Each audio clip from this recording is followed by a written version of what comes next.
Renungan Kefas, Sabtu 3 Februari 2024. Salam sejahtera Sobat Kefas. Tuhan Yesus begitu baik, sehingga hari ini kita masih diberi kesempatan untuk menikmati firman-Nya. Mari kita siapkan hati dan roh kita untuk menerima firman-Nya. Hukum hayat. Syarat-syarat hukum hayat. Yohanes 14 ayat 23, jawab Yesus, "Jika seorang mengasihi aku, ia akan menuruti firman-Ku dan Bapa-Ku akan mengasihi dia, dan kami akan datang kepadanya dan diam bersama-sama dengan dia." Kutipan ministry, 1. Mengasihi Allah. Syarat pertama, mengasihi Allah. Injil Yohanes khusus berbicara tentang hayat, juga menekankan tentang percaya dan kasih. Percaya berarti menerima hayat masuk, sedangkan mengasihi berarti mengalirkan hayat keluar. Kalau kita ingin menerima hayat, kita harus percaya. Kalau kita mau memperhidupkan hayat, kita harus mengasihi. Hanya percaya yang dapat membuat hayat masuk dan hanya kasih yang dapat membuat hayat mengalir keluar. Jadi, kasih adalah syarat yang harus ada yang memampukan hukum hayat bekerja. Pada bagian lain dari Alkitab juga dikatakan bahwa kita harus mengasihi Allah dengan segenap hati, segenap jiwa, segenap akal budi, dan segenap kekuatan kita. Ketika kita mengasihi Allah sampai sedemikian rupa, kita mempersilahkan kasih kita kepada Allah mencapai setiap bagian dalam diri kita. Maka hayat Allah dapat berfungsi dan memerintah dalam setiap bagian dalam diri kita. 2. Menaati perasaan pertama hayat. Syarat kedua, menaati perasaan pertama hayat. Pada saat kita dilahirkan kembali dan memiliki hayat Allah, hukum hayat dalam diri kita ini pasti membuat kita mempunyai perasaan. Tanggung jawab kita adalah menaati perasaan hukum hayat agar hukum hayat ini bekerja dengan leluasa dalam diri kita. Hanya saja pada awalnya perasaan hukum hayat ini mungkin lemah dan jarang. Namun asal kita mau menaati perasaan yang pertama, meskipun lemah dan kecil, perasaan selanjutnya akan makin lama makin kuat.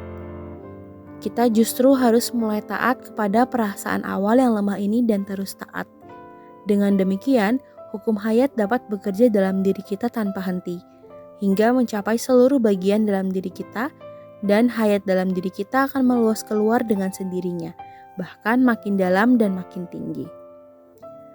Hukum hayat kadang-kadang juga memberi kita perasaan negatif, misalnya ketika kita melakukan tindakan yang melawan Allah, yaitu tindakan yang tidak sesuai dengan hayat Allah, maka hukum hayat akan membuat kita merasa tidak tenang dan tidak aman, merasakan aroma maut.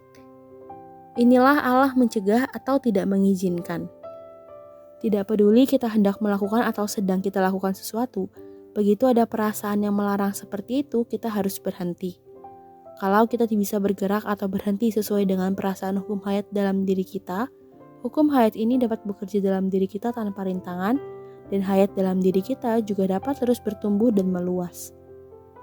Karena itu, menaati perasaan hukum hayat, khususnya perasaan yang pertama, juga merupakan syarat yang sangat penting bagi hukum hayat untuk bekerja dalam diri kita. Dalam Filipi 2, Rasul menghendaki kita taat dengan takut dan gentar. Ini bertujuan supaya Allah bekerja dalam diri kita. Pergerakan atau operasi Allah dalam diri kita memerlukan kerjasama ketaatan kita. Karena itu, ketaatan kita adalah syarat agar bisa menerima operasi Allah.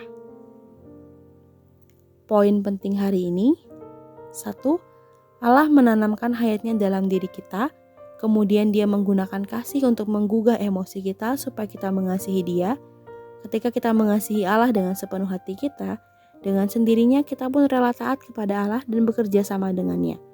Demikianlah hukum hayat Allah akan bekerja dengan bebas dalam diri kita dan akan menyuplai setiap bagian diri kita dengan semua kekayaan hayat Allah.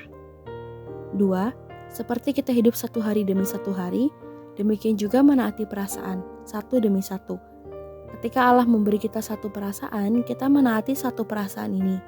Setelah kita menaati perasaan yang pertama, dengan sendirinya Allah akan memberi kita perasaan yang kedua. Mari berdoa. Terima kasih atas hukum hayat. Dalam hukum yang hidup ini, Allah menjadi Allah yang hidup bagiku, dan aku menjadi umat-Nya yang hidup. Berilah aku anugerah-Mu agar terhadap hukum hayat aku boleh taat, karena semakin banyak taat, aku semakin memberi Dia kesempatan untuk bekerja di dalamku. Tuhan Yesus memberkati, kasih karunia-Nya menyertai kita semua.